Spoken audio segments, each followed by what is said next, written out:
kuokoa. Na ninyekee kwanza kabisa nimshukuru Mungu kwa ajili adhuhuri ya leo amenifanya kuwa chombo chake cha kazi ambacho anachokitumia ili kuweza kufikishia ujumbe wake.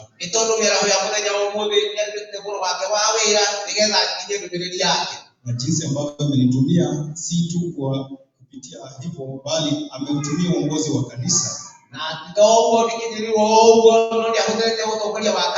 ili waweze kunifahamisha na niweze kutumika siku ya leo ili niweze kufikisha ujumbe.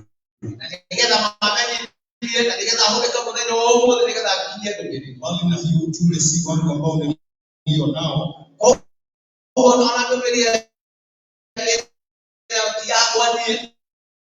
ni ile ambayo nimekabidhiwa ili niweze kutufikia.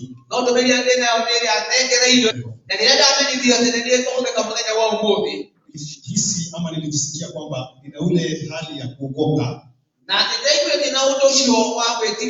Bali nikaomba Mungu aniwezeshe kwa ajili yeye ndiye ambaye alionelea kwamba ni vema nitumike siku ya leo. Na kwa wakati huu ambao niko mbele zenu, nashukuru uongozi wa kanisa kwa ajili pia wao kutumika kunijulisha na ule ujumbe ambao nilipatiwa siku ya leo ambayo niliomba Mungu anipatie na ikaweza kuja kwangu na akaweza kunijulisha kadri ya jinsi ambavyo anataka ikufikie. Ni kwamba kichwa cha ujumbe huo ambao nimepewa ningetaka uifahamu vema kabisa ni kwamba ni kufahamu wokovu kwa uhakika na pia kufahamu gharama yake. Nilijaribu kutafakari ni kwa nini ule ujumbe Mungu akanipatia. Na niliomba na hakika ikawa kati ya jumbe zote ambazo zilikuwa zikipitia huo ndio ambao ule ujumbe nilipewa. Kwa sababu hakika kila mmoja wetu tumeokoka. Na wakati tunaposimama tunatambulisha wokovu ambao ulio ndani yetu. Lakini katika ile hali ya kutafakari jinsi ambavyo wokovu huo ulimetufikia ama wokovu ama ni kuokoka nini, watu wengi hatufahamu. Kwa sababu hakika kwamba wokovu unakuja wakati tumepata tuko katika ile hali ama ya hatari ama hali nyingine. Na katika wokovu wakati nilikuwa natafakari kuhusu wokovu huu ambao Mungu alikuwa akinifahamisha,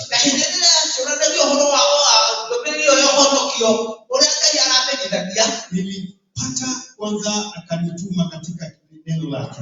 Na kabla nifike hapo ni vyema tufahamu kuwa maana ya wokovu ni nini.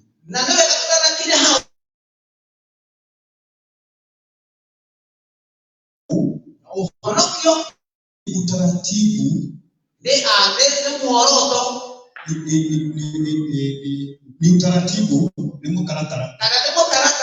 ni utaratibu wa kuokolewa. Wokovu, in other words, understanding, kichwa kwa Kiingereza ni understanding salvation for sure and its cost. Na wakati niliposema utaratibu wa kuokolewa ndio wokovu,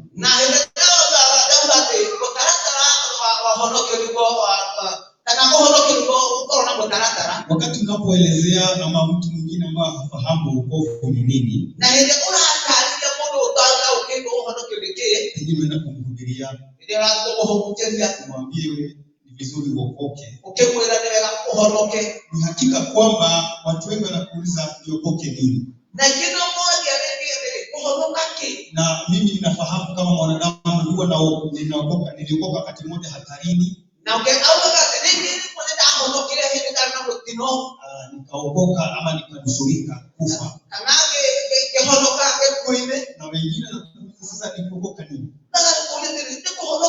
Niweze kuingia kwanza ili tuweze kufahamu wakati tunapofika mahali pale tufahamu tunaokoka nini. Naomba nifunguliwe kitabu cha katika kitabu cha Mwanzo.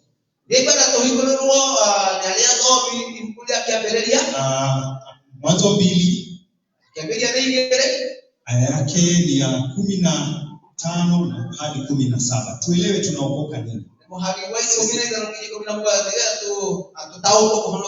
Sisi wote tunaokoka nini? Naomba Mama Brian na Mama Kimani kama Jaredi na pia naomba pia dada yetu Esther pia kipaza sauti kwa sababu ningetaka tupitie kwa haraka ili tuweze kuokoa wakati.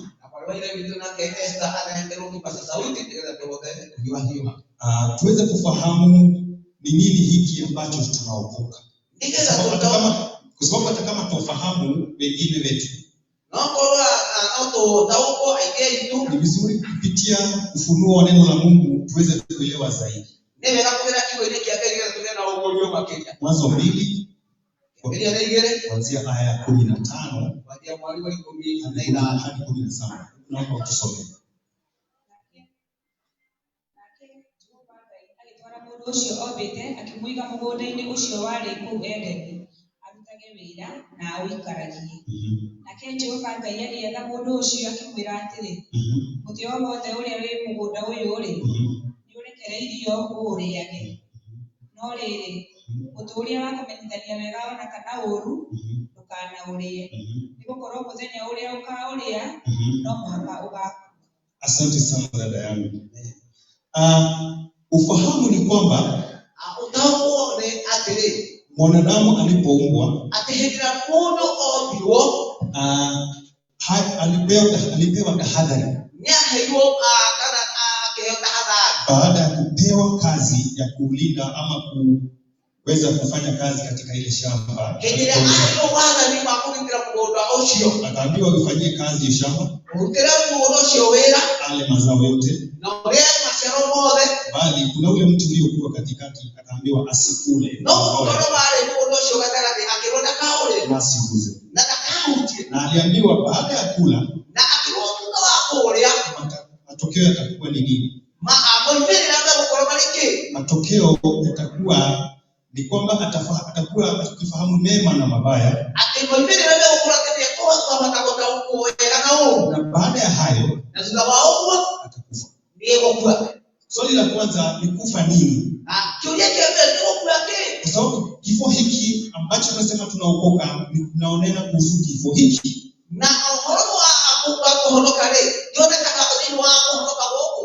Kifo hicho ambacho kilitajwa hapo, ambacho kimetajwa pale baada ya kula yale mazao ya ule mti.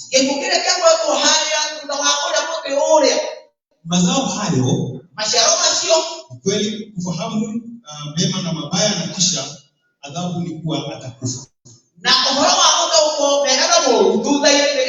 tunafahamu kwamba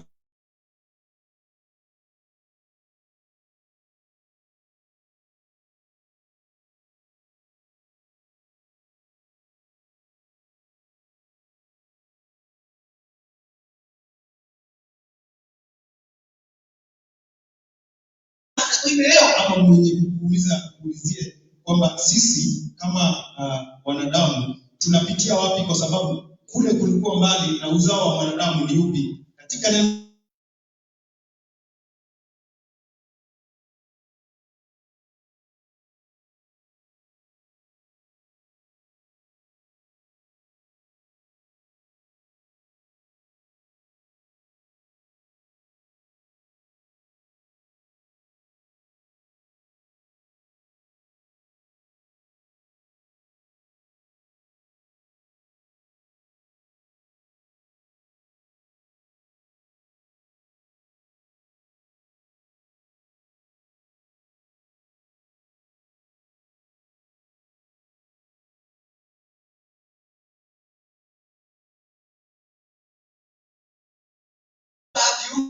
jinsi gani yeye anaingilia mahala pale. Ndio ndio ule ajira kwa hiyo sio. Tusome. Ndio ni Mwanzo 3 aya 20. Ikiapeleka tumalimu kwa mirongo hili.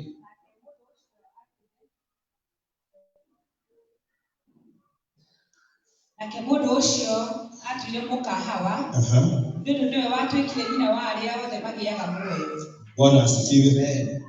Bibi ya Adamu ambaye aliitwa Hawa, mutumia wa Adamu anaweza kuwa Hawa, tumefahamishwa ndiye mama ya watu wote. Ndio ndio wengine wa watu wote. Kwa hivyo huu ni utangulizi kwamba hapo ndipo tunaingilia sote. Hauko kwa kile ya kitu tunaingilia hapo. Na ndiposa tumerithi kifo. Na ndio hiyo tumeweka roho wale kuo. Na baada ya kufahamu kwamba mwanadamu aliasi na akaweza kupata kile kifo kikaweza kuwa sisi tunakiri ama kila mwanadamu amekiri. Na ndio hakuna ya kumbe ni yeye. Na ndio tukaja kwa sababu na roho ile wale kuo.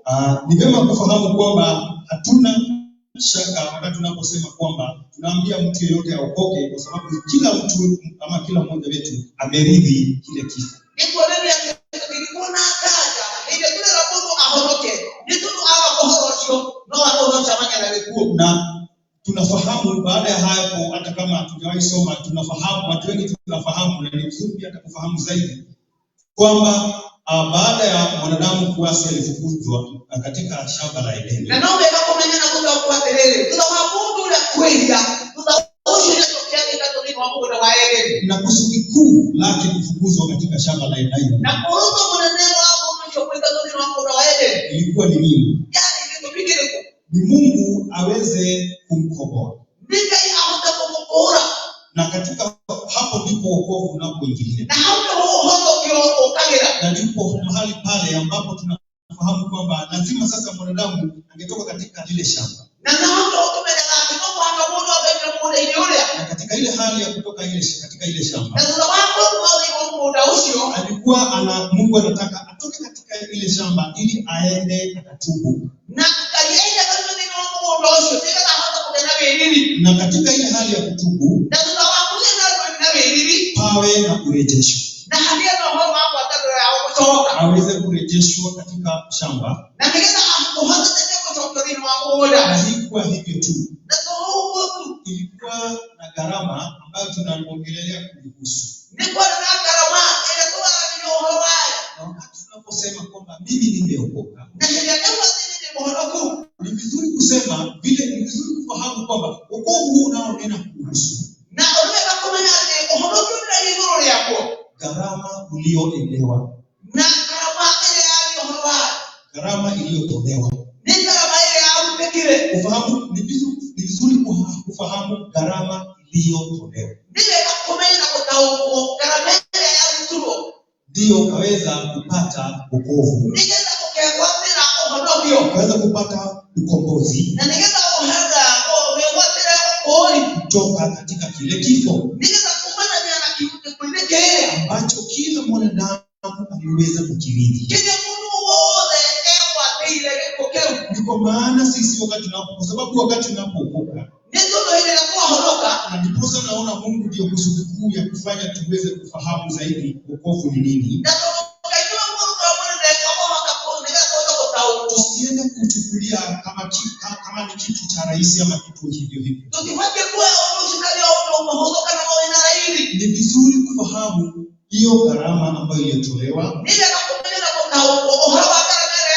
Kwa sababu wakati mwingine tunaichukulia ni kama kwamba ni kama sinema ama hadithi ama maneno yanayosemwa. Kwa ile njia tunaichukulia kwa urahisi. Na Mungu wetu ambaye anaotupenda, ambaye aliyotoa hiyo gharama, anapotazama anahisi anashikwa na wakati wa kuwa na kukasirika ambapo anaghadhabika. Na katika ile hasira ama kughadhabika, ndiposa maneno mengi yanasema kwamba uwe moto ama usiwe vuguvugu. ni vema uwe moto nikawaomba wewe hiyo kama uwe baridi, kana kuwa wewe bali usiwe pale katikati, ndio wewe hau kwa sababu Mungu huwa anakughadhabika, ndio ukaingia karaga kwa sababu anafahamu gharama aliyotutolea, gharama aliyoitoa kwa ajili ya kila mwanadamu. Na ni vizuri kufahamu kwamba gharama hiyo iliyotolewa, ambayo tunasema kwamba ni damu ya Kristo, ambayo tutaweza kufahamu tutakapopitia ule utaratibu kwa haraka pia, lakini ndio tufahamu damu iliyotolewa na tuweze kufunguliwa katika kitabu cha Ufunuo.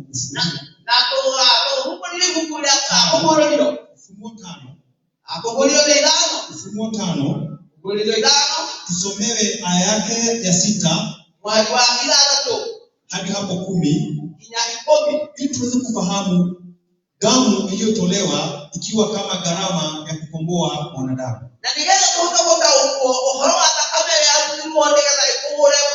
Naomba tusome. Nabashi ambayo ni 1397. Dhano kumuharika ithathatu. Na hali anataka tindi gagite ya uthamaki na gaciumbe iria inya imwoyo na gaathuria cio ngiona gaturume karukie kana taka kana thĩnjwo ngejokere na harĩa gatagatĩ-inĩ ga gĩtĩ gĩa ũthamaki na gaciũmbe iria inya imwoyo na gaathuria cio ngĩona gatũrũme karũngiĩ kahana ta kanathĩnjwo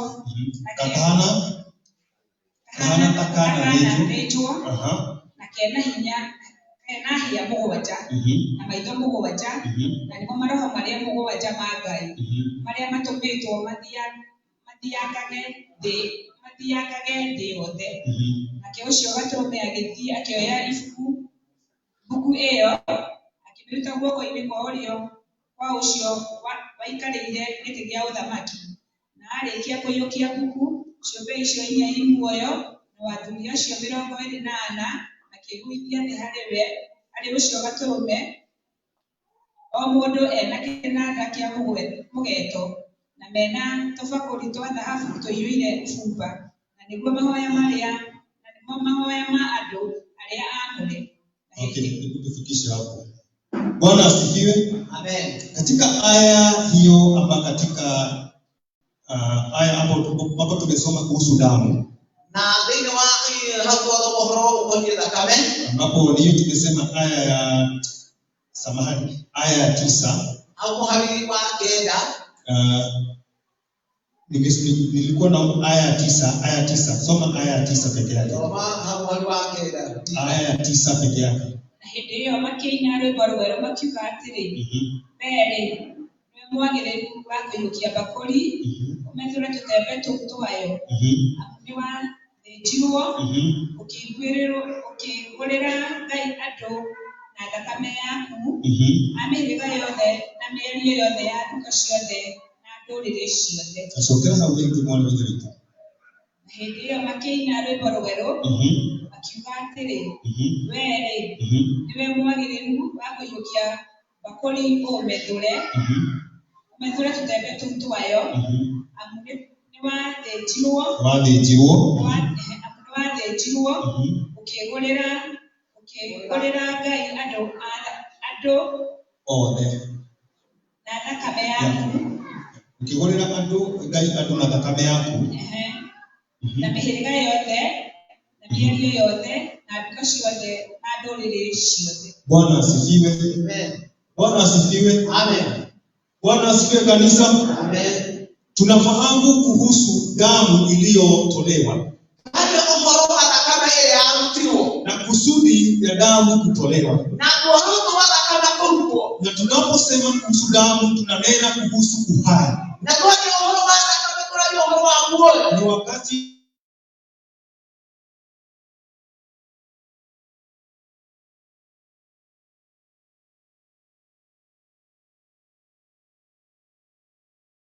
ama ni vema mwanakondoo huyu aliyekuwa kama alikuwa amekaa kama amechinjwa,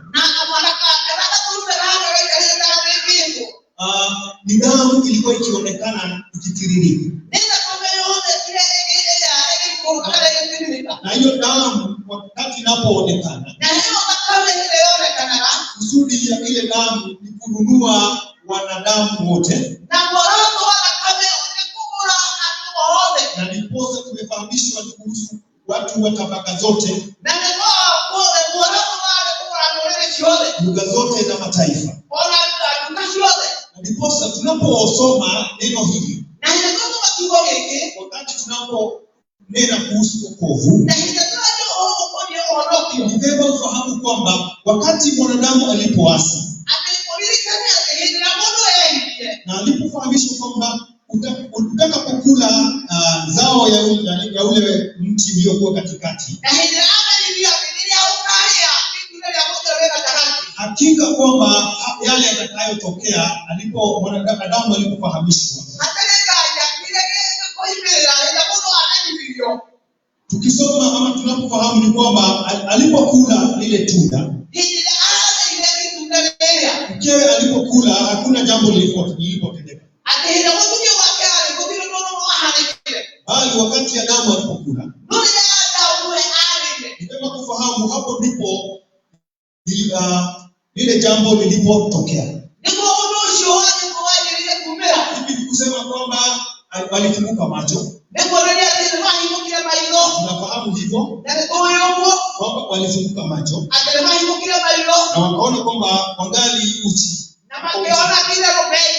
Na hapo ni kumaanisha kwamba katika hali ya kufahamu mema na mabaya ikawa imetokea kwao, nacho kifo kikaingia mahali pale ndani yao.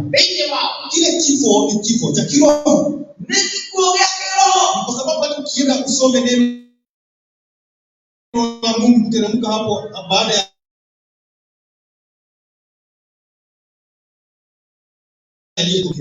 alipofahamu wamefanya vile, kwa sababu alikuwa yeye akiona.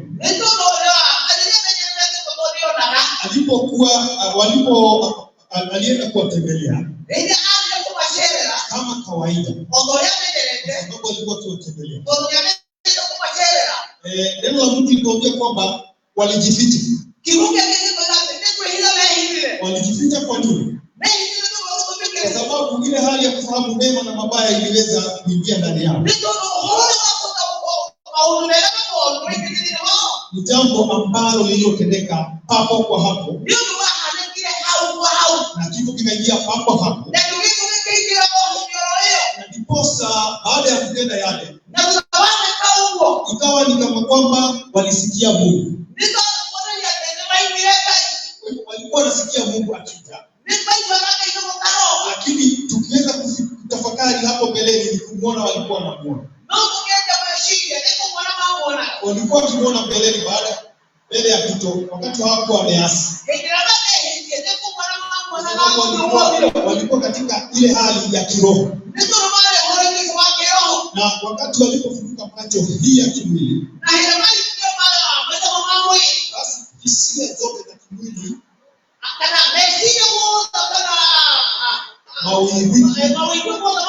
hisia zote za kimwili zikawa sasa zinatendeka ndani yao. Ndio hivi inaanza kuwapikaza, kuwatawala na kutawaliwa na hisia za kimwili. Hiyo ndio inayothibitisha kifo, kwa sababu hapo ndipo katika ile hisia ya kimwili waliweza kufahamu mema na mabaya. Na ufahamu mema, katika kufahamu mema na mabaya,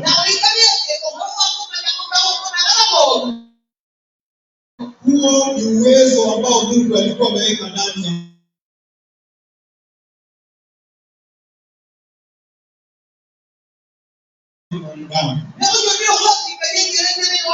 na ndiposa aliweza kufukuza katika shamba lake ili aweze akamkomboa tena. Sasa ni vyema kufahamu tunaokoka nini.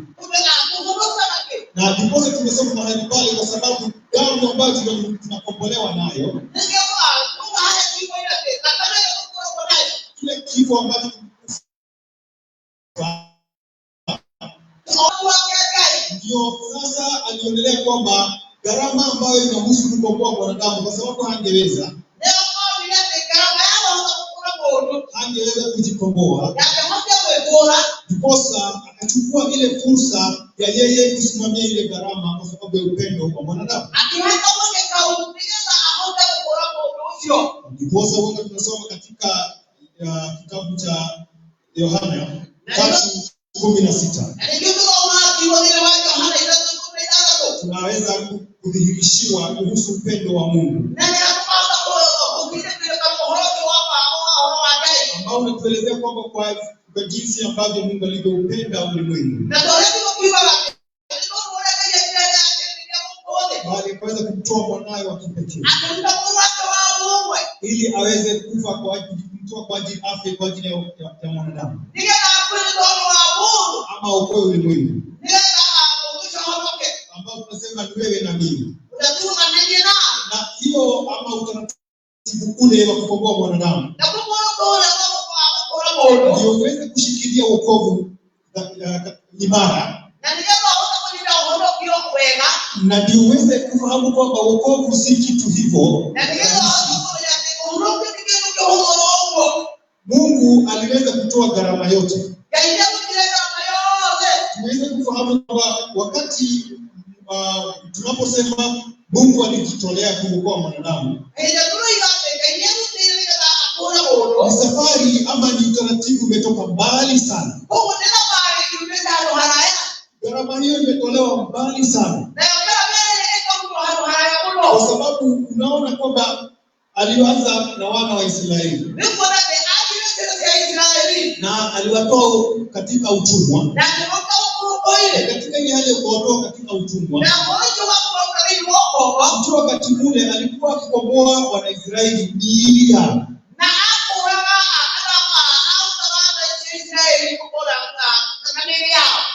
Alikuwa anaokoa miili yao. Yaani kuwakomboa kama taifa. Ninaposema miili wasife. Na miili ilikuwa kivuli cha yatakayo kuja. Na tunapofahamu kuhusu mapigo yale wana Misri walipigwa. Nasema mapigo ambayo Misri ilipigwa na Mungu wakati wa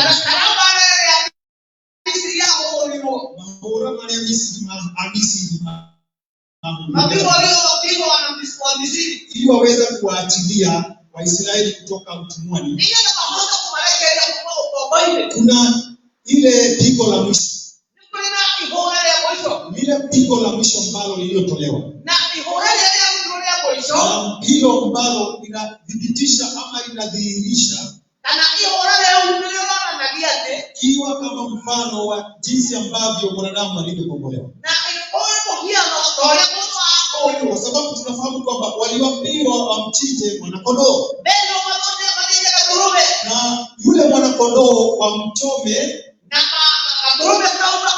na pia wamle akiwa na ile ukali. Pia na majani yaliyokuwa na ukali. So inamaanisha kwamba ukali ule waliokuwa wakikula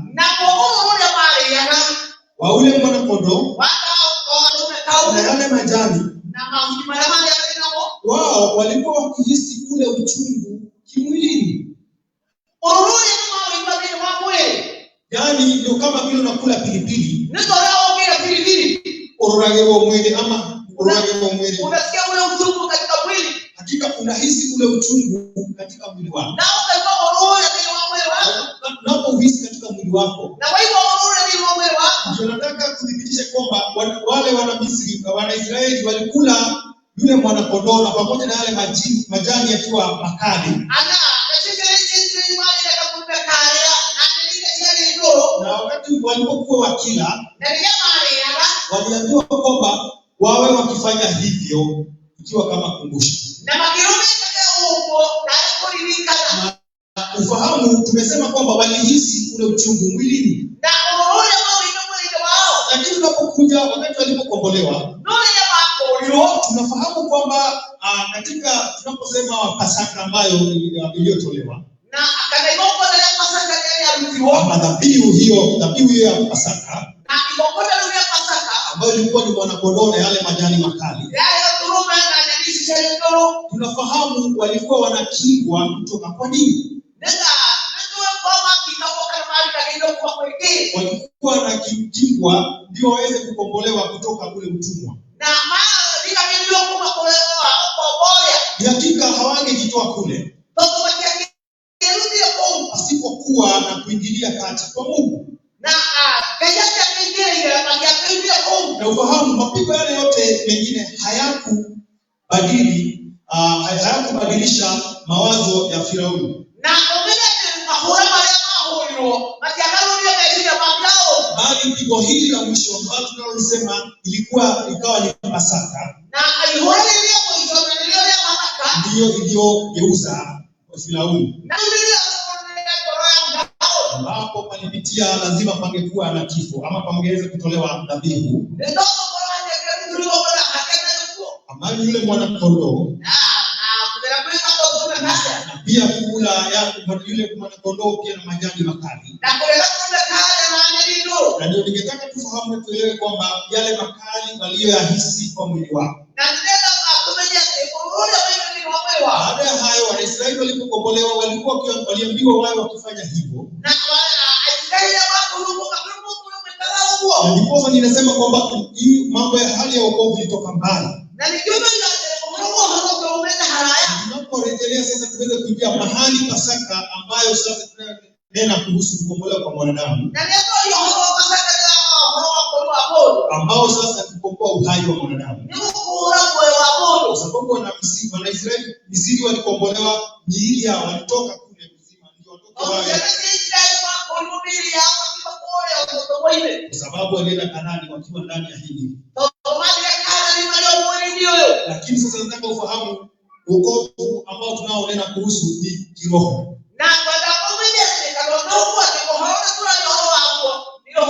Na wakati tunaposema ni kiroho, tunanena kuhusu gharama iliyotolewa kutukomboa kile kifo cha kiroho.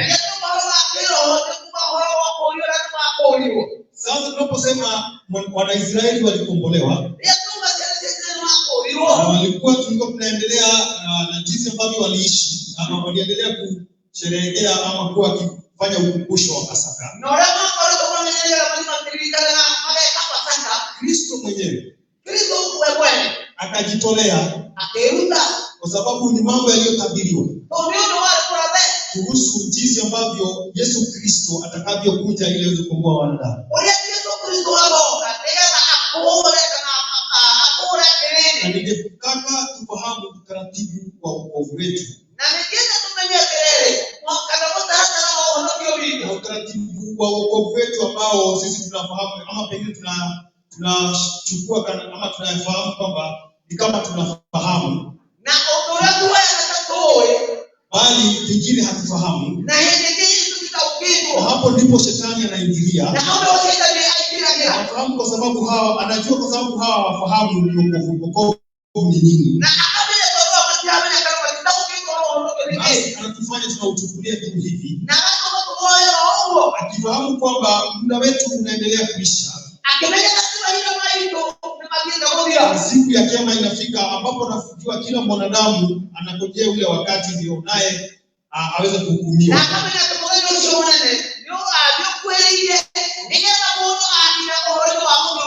Basi ndiposa Mungu akatuhurumia siku ya leo tuweze kufahamu. Na ndio tunasema utaratibu wa wokovu. Tunafahamu wakati Kristo Yesu alipojitolea ama alipotolewa kama dhabihu. Kumbuka nimesema Wanaisraeli waliokombolewa mwili. Lakini sisi wa wokovu tunaokoka kiroho. Na wakati unapokoka kiroho, kukombolewa kutoka kile kifo ambacho tumeendelea. Na ningetaka kufahamu vema sasa utaratibu ambao tuliokolewa nao. Utaratibu huo, unakumbuka vema wakati Yesu Kristo aliposhikwa. Tunakumbuka wale mitume wake, Petro mtume mmoja ambaye alikuwa anajitolea sana. Baada ya yale yote yaliyokuwa yametendeka, Petro alitoa upanga kati ya wale walikuwa wanaomshika Kristo.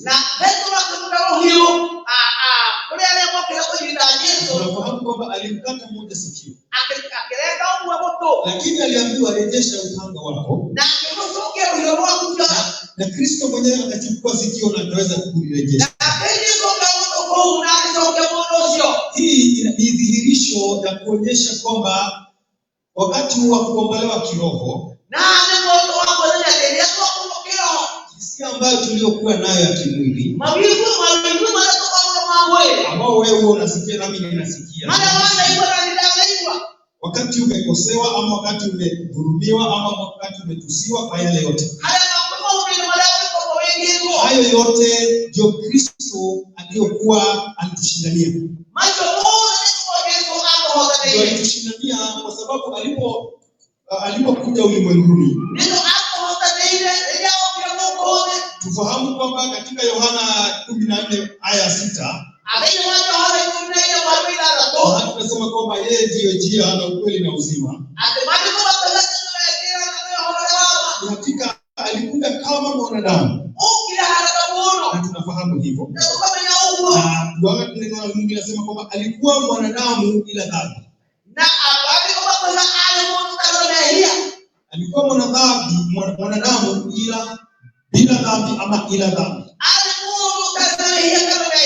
Na wakati tunapoelewa hivyo, alikuwa anakuja ama alikuja akawa wewe ile kuja ile turejeshe katika shamba la Edeni.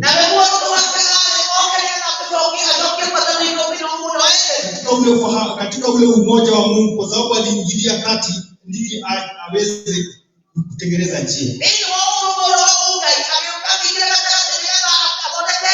Ili kutengeneza hii njia,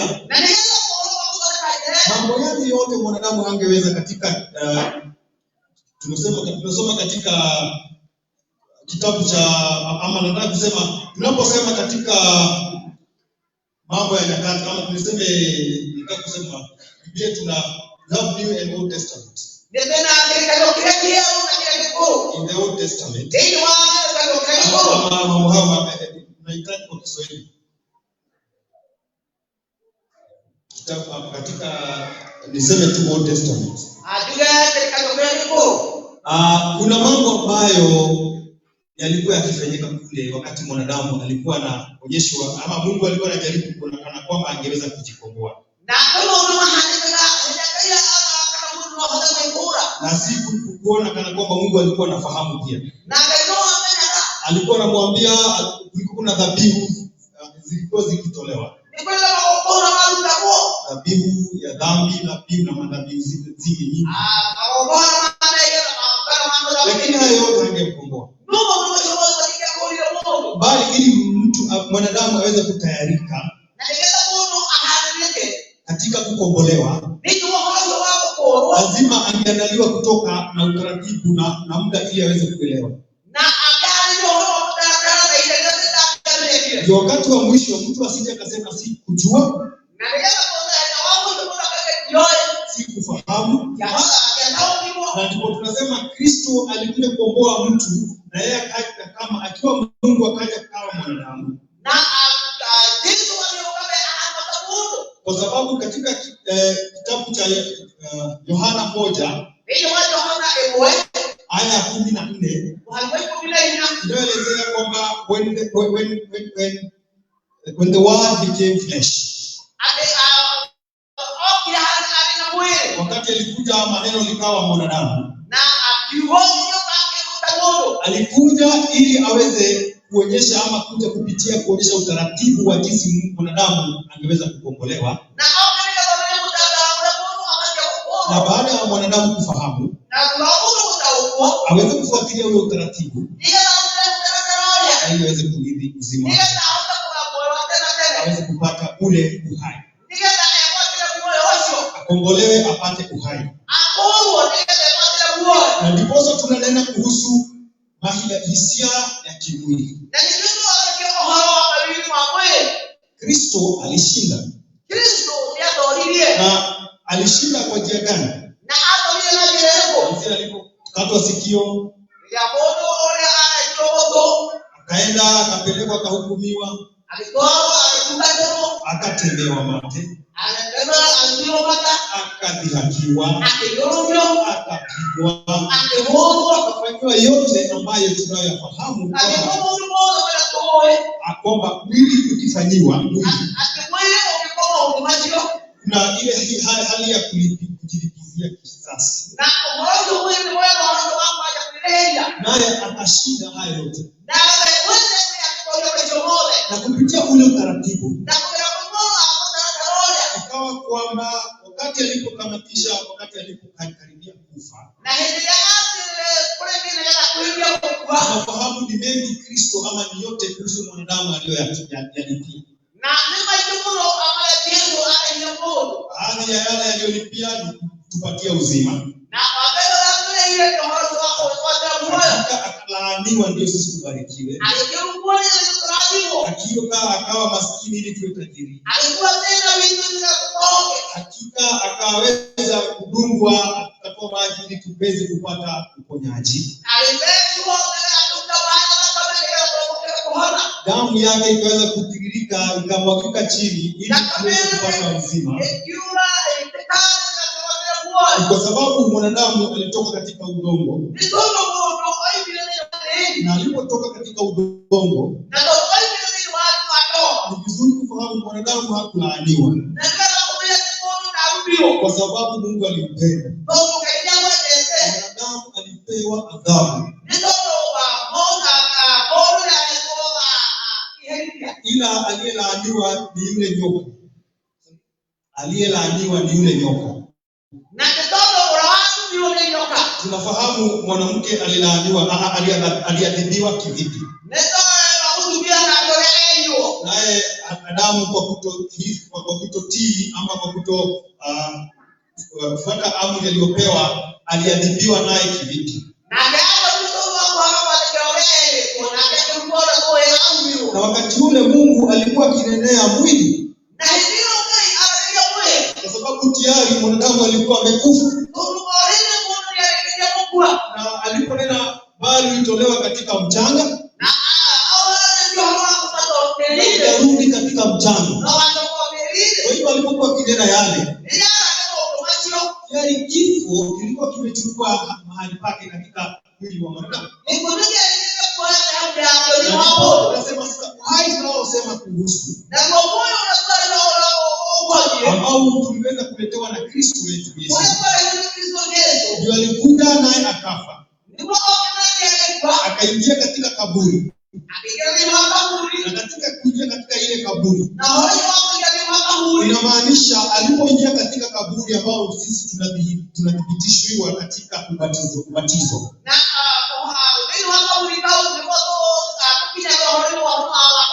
Aliweza kurahisisha wokovu, ili kwa sababu yote yule anayekuja kukombolewa na kuokolewa hakuna malipo. Unakuja gharama ilitolewa. Na ndipo tunasema wokovu, nafikiri hiyo ni sababu shetani anatuhadaa, anatudanganya. Tunauchukulia tu kwa urahisi. Wokovu unakuja katika hali ya kusikia. Kusikia neno la Mungu. Baada ya kusikia neno la Mungu, basi unakubali kwa moyo wako, unakiri kwa kinywa chako. Baada ya kufanya hayo na kuamini, basi wewe unakuwa umepokea wokovu, yaani umepokea uzima. Sasa katika hiyo hali ndio Mungu anataka tufahamu kwamba ni gharama alitoa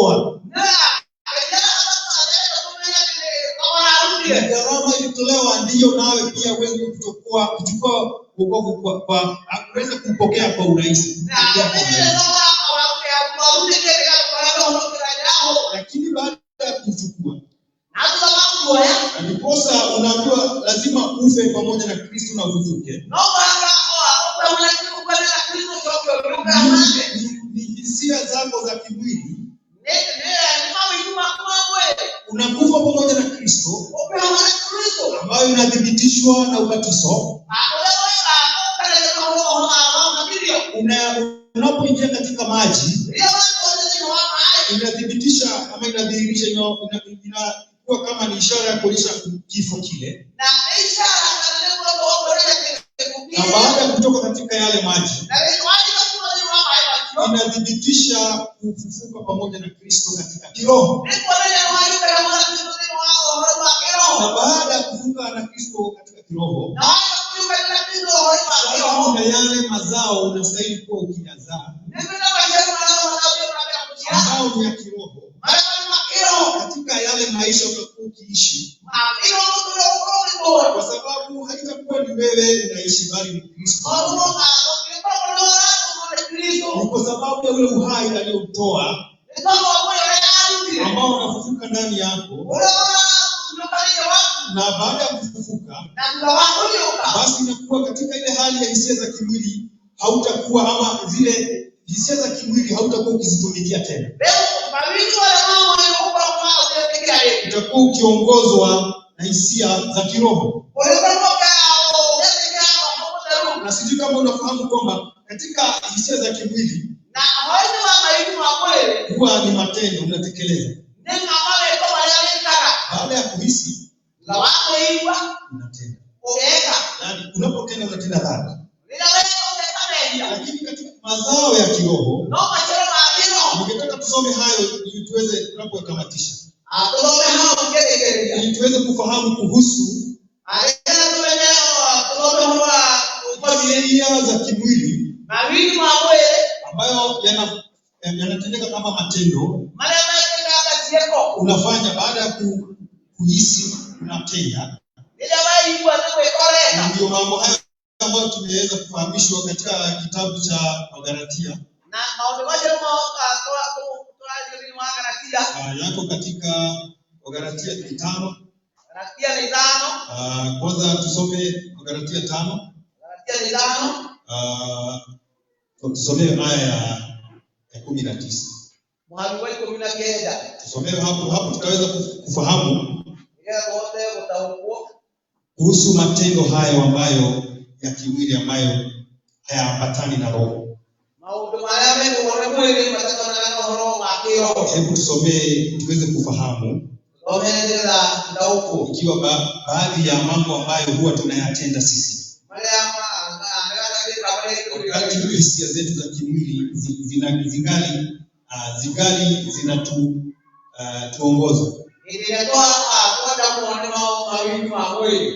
Hebu tusome.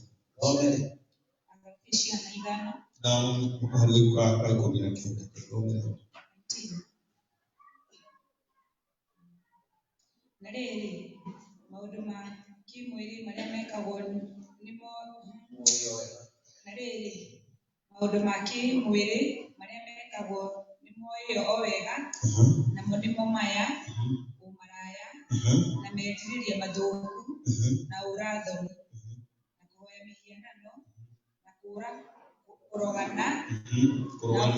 kurogana na udhu na kugitana na uiru na marakara na ngarari na kuamukana na morutani mahitano. Bwana asifiwe. Hayo yanatokana na hisia za kimwili. Na wakati hisia hizo zinatawala mwilini mwetu, hakika wokovu hauna nafasi nzuri ndani yetu. Na ndiposa tunafahamishwa hayo. Kwa mfano, wakati tumeambiwa kuhusu uchawi, ukitafakari wachawi ama mchawi yeyote yule, huwa yeye anawaroga watu Akoro kwa sababu ndani yake kuna hisia za wivu.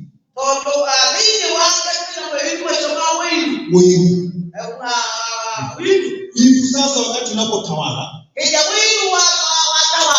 unakuta kwamba inamfanya mwanadamu afikirie kutenda mambo amtendee masihara ama maovu wenzake.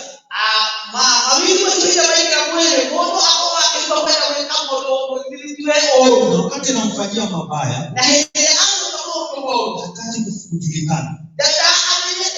Sasa inabidi apitie njia zingine ambazo ni hizo ambazo nasema kutumia mambo kama hayo, kupitia mambo kama hayo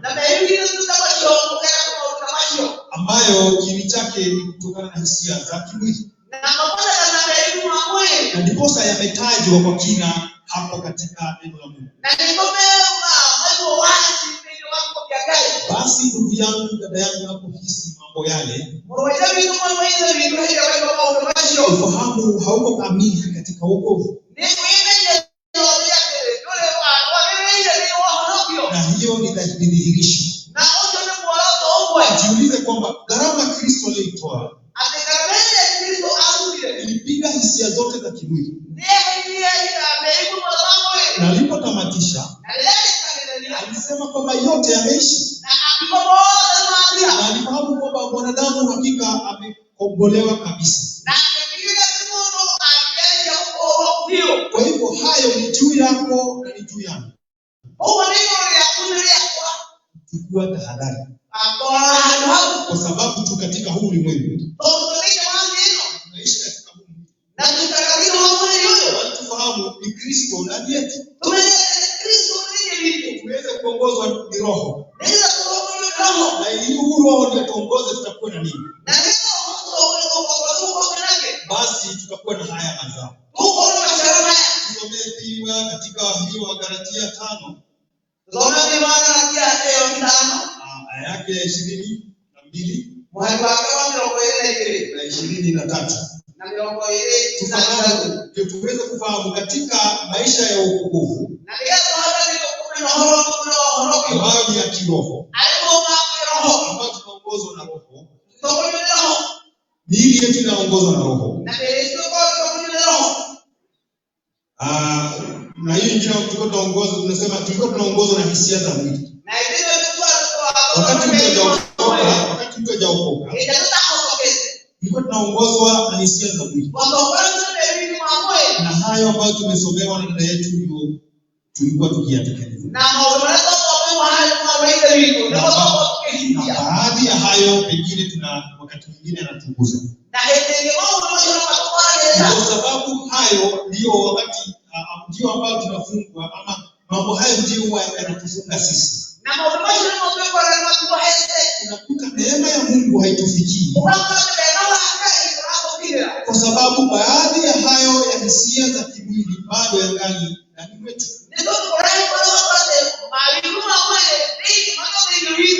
Ni vema kuhuzunika, kwa sababu tukiwa na haya ama chembe ya haya,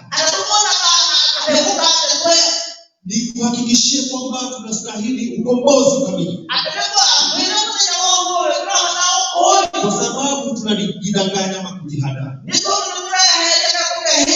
kwamba tungali katika mwelekeo wa kwenda mbinguni, tuna uzima, lakini kuhakikishie hakika hatuko katika mwelekeo huo. Lakini ni vema tuwe katika Roho, tuishi katika Roho, yani tuongozwe na Roho. Tuongozwe na Roho ili Roho atawale hii miili yetu. Tunasema hisia zake zilikufa wakati kufa na Kristo tulipookoka.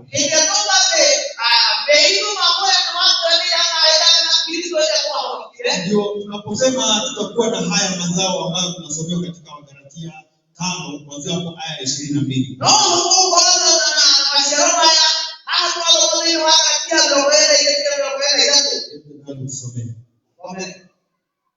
maciaro ma roho nĩmo maya: nĩ wendani, na gĩkeno, na thayũ, na gũkirĩrĩria, na gũtugana, na gwĩkana wega, na kwĩhokeka, na kũhorera, na kwĩgirĩrĩria meciria ma mwĩrĩ.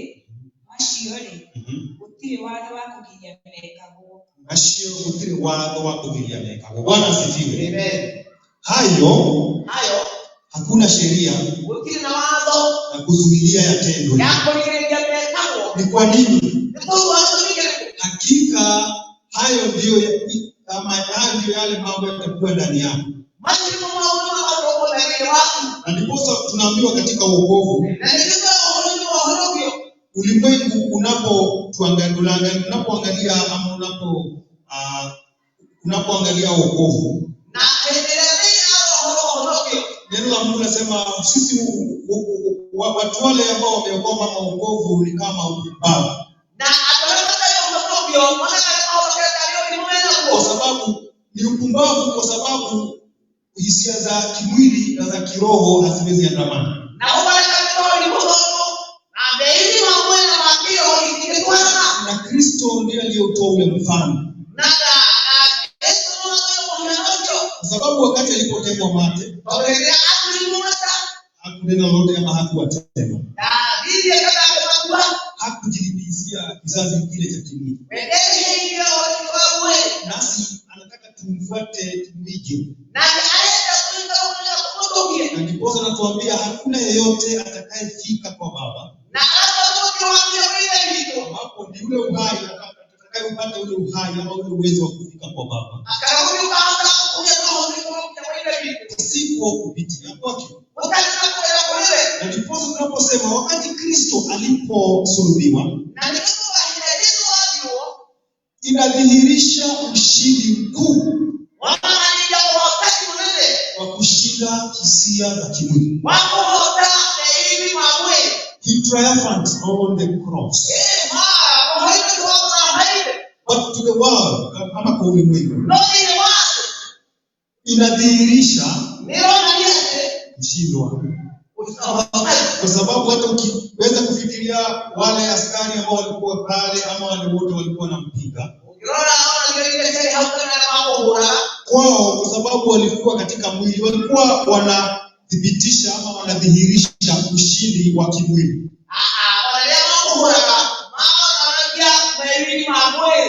Walikuwa wanaonyeshana ushindi wa mwili, jinsi ambavyo mwili unashinda. Na hayo ni hapa ulimwengu. Nikigonga mzee hapa atahisi uchungu, na lingine kama hapo katika mwili atahisi kunigonga. Sasa utakuta tukishindana kupigana, hali ya kimwili. Lakini Kristo ambaye aliyetolewa kama dhabihu ya kukomboa mwanadamu kutoka kifo, gharama hiyo ni ya kushinda mwili, ambayo mwili huo ulionenewa katika shambani la Edeni na Mungu alipomnenea Adamu, alipomwadhibu akamwambia lazima urejelee kwa mchana, na aliadhibu mwili. Aliadhibu mwili kwa sababu Adamu alikuwa amefuatia, ndio apate uzima. Gharama hii tumenenea ndio ilikuwa itolewa. Ni vema usunike wakati unapofikiria dadako ama ndugu yako. Na ndiposa sheria kuu iliyotolewa na Mungu kama Kristo Yesu aliyoitoa. Kwa sababu hapo tumesema kwamba hiyo yote hakuna sheria inayoweza kuiti. Ya kiroho hakuna sheria ambayo yote inaweza shika yale mambo.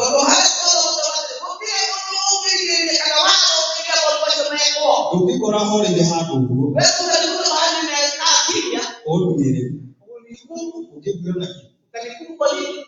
Kuna adu gihe mudu kidu. Kana horo awetu wanagia na giko. Hawezi kulikuta mahali kingine kukuta kitu na hali ya upendo wanacheka kwa vitu pesa. Pengine mzee alitolee 500 nipatie. Kwa hiyo hakuna sheria ambayo inaweza kumhukumu. Hakuna jambo na kwa kile unataka Ni kwa nini? Kwa sababu yale yote hakuna sheria inayoweza kuhukumu tendo lile. Kwa sababu ni tendo linalotokana na kiroho, tendo la kimungu. Na ndipo tunasema vyema tuishi maisha ya wokovu. Tufahamu kabisa ni kwa nini tunasema gharama ilitolewa na gharama hii ilitolewa kivipi. Na wakati unasema umeokoka, vizuri kujihoji. Jihoji. Nami ni jihoji. Na kwamba wokovu ninaonena kuhusu yule Kristo mwana wa Mungu alitoa gharama. Au gharama iliyotolewa na Mungu wetu ili aweze kutukomboa. Kwa sababu ni maisha tunayoishi wakati huu tunahadaika kwa njia nyingi. Tunahadaiwa pengine tunasema pengine kama kiongozi wa kanisa ama pasta ama mhubiri ama nani kiongozi yote yule. Unafikiria yeye ndio mchungaji wako. Sasa unafikiria ni kana kwamba yeye ndio yako na uzima. Nami ninafikiria vile. Inafika mahali tukifika katika nyumba ya Mungu. Kwetu ni kawaida kufika. Na tunasema kwamba tunaenda mbinguni. Ole wangu na ole wangu. Mungu atuhurumie. Tutafakari.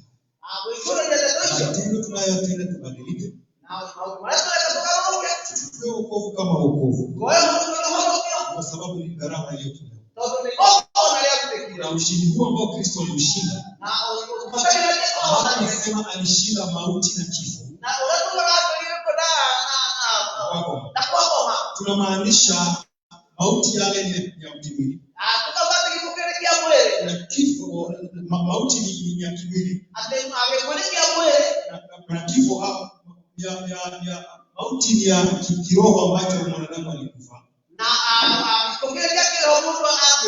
Nacho kifo kile ni kile cha kimwili. Baada alikuwa ya shida yale. Akaweza kutushindania sisi. Kwa hivyo kazi tunayostahili kufanya ni kazi ya wokovu. Nikitamatisha. Niseme Mungu atusaidie. Tukubali na tuamue. Kama sijaamua, niamue kamili kuhusu niliokoka. Wokovu ni nini? Pia nawe uamue vile. Na ningeomba tuweze kuombewa. Kuna nafasi nzuri. Tafakari kuhusu wokovu. Kwa dakika mbili. Kila mmoja wetu aweze kuinamisha kichwa chake. Ningeomba hata tungesimama. Ikabidi SK tuongoze na ile kabili nasema damu ya Yesu iliyomwagika. Hata kama ni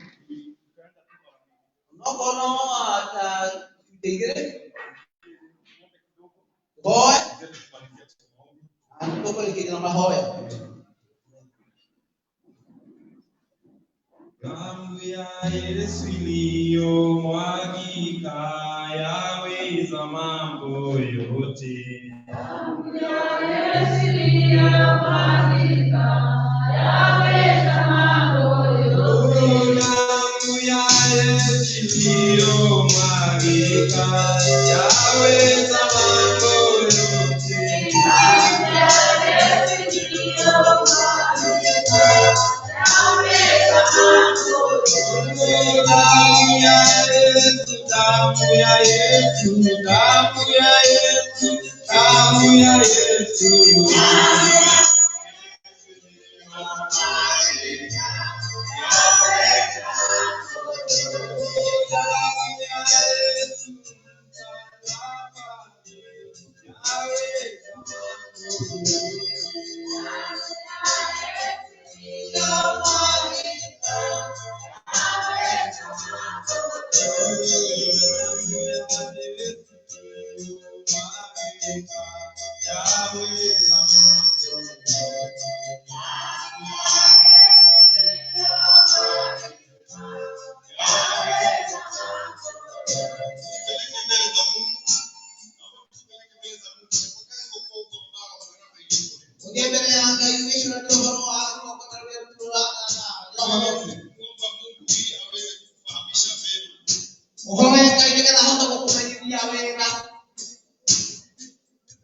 Thibitisho huo wa wokovu uweze kuwa ndani yako, ndani yako. Tunapokushika tushike imani. Ili tuweze kumfurahisha Mungu wetu. Kwa maana ni hasara kubwa tusipofahamu hayo, ili tuweze kutenda kazi ya jinsi ya wokovu hiyo.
Baba Mwenyezi Mungu, tunakushukuru, tunasema ni asante. Asante kwa sababu ya neno lako adhuhuri ya leo, mfano wa ajabu.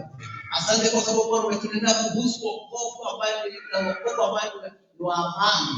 Tunakushukuru, tunasema ni asante kwa sababu ya ndugu yetu vile ametunena kuhusu wokovu na kutufahamisha kwamba ni vizuri tujue wokovu wa kweli. Tunakushukuru Mungu wetu na Baba yetu. Ndio kama nalito watu wengi ndio kila mabilima kweli. Wale kaka vile tutauko na hao wanokio. Yesu ameshokalia kama ile vile ndio watu walilika. Hivyo ya kumbe viko kila mara wamwadhani. Ndio kama ndio ndio kumana kila mmoja wao wote. Na ile vile ndio viko ndio wanokio wanaje hapo. Yesu alienda kwa mmoja kama ndio moyo ile. Ndio wale walio Yesu. Ndio kama ndio wale kumbe watu ya Bwana haide. Bwana watu wao wanaonekana na ndio wale wanokio. Ndio wale walio Yesu. Yesu ndio ya kutokea leo. Ndio kaito hawaja wanaita kwa wale kwa ile anato. Kwa wale ndio ya wokovu. Wakati wao wanapoa. Ndio kama ile ndio wale wanokio. Ndio wameshokalia kama tuwapotea. Ndio wale ndio kando ile kila Bwana haide. Kutiko mimi nakiendea kai. Mwanzo ile kwa tao kwa. Hadi ndio haina kwa. Ndio kwa kwa ya wokovu. Kwa kimaji sana kwa wakati. Watu kiroho hanokio. Ndio wale walio Yesu. Na kwa hiyo wala wao wale. Ndio kama kweli yeye. Kama jana mara homo makala mbele hiyo. Ndio wale walio Yesu. Ndio wao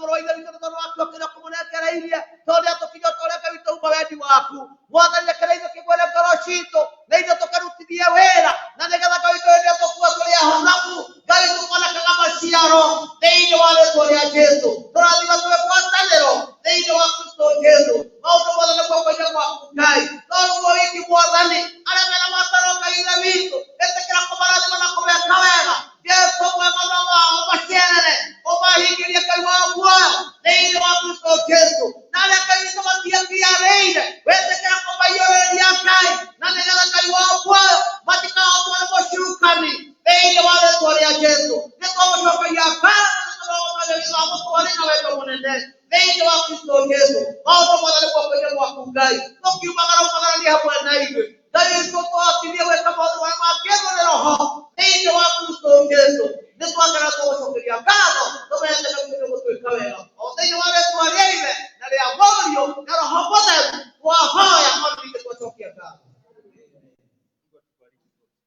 tũratue na twĩke wega kila chaka kimemalizia na neno nzuri tunaweza kumpigia Mungu wetu ambao ni mazuri katika jina la Yesu. Asante sana kwa sababu hilo ndilo neno la siku ya leo.